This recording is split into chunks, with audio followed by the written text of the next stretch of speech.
If you're looking at a condo in a Southeast Florida Gulf community, and a lot of the best priced inventory down here is condo, there are two documents that matter more than anything else you'll be handed. Most buyers never ask for them. Some find out later what was in them.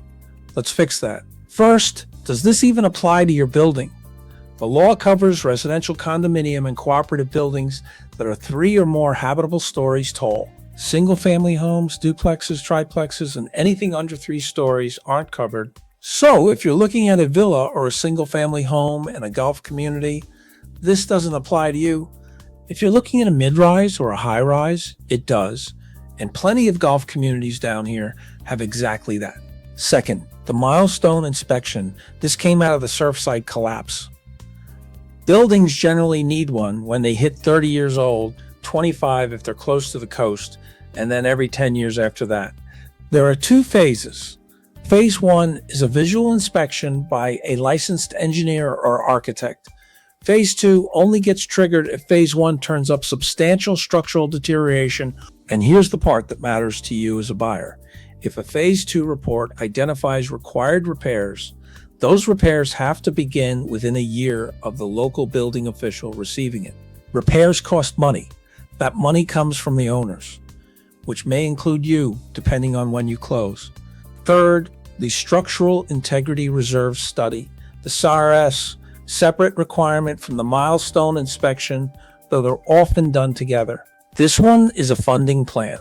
It looks at the building's major components and says how much the association needs to be setting aside. There's a lot of confusion about a December 31st, 2026 deadline. To be precise, that's the outer limit for completing a SARS when it's being done at the same time as a milestone inspection. Most of the milestone inspection deadlines themselves have already come and gone. What that means practically, if you're buying now and the association still hasn't produced these, that's not a small administrative gap. That's a question you want answered before your inspection period runs out. Fourth, and this is the one that shows up in your monthly cost. Associations used to be able to vote to waive or underfund their reserves. Boards did it constantly. For the structural components on that mandatory list, the roof, load-bearing walls, and primary structural members, fire protection, plumbing, electrical, waterproofing, windows, that's no longer allowed. Those reserves can't be waived. Non-structural things like landscaping, pool equipment, and clubhouse furnishings can still be waived by a member vote, but the structural ones can't. This is why so many Florida condo dues have jumped. It isn't mismanagement, it's buildings that were underfunded for years finally being required to fund.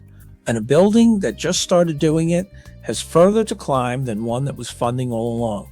So here's what to actually ask for during your inspection period in writing.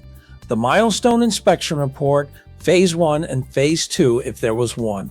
The SARS, the last 5 years of assessment history, current reserve balances, and the minutes from recent board meetings, because that's where you find out what's being discussed but hasn't been voted on yet.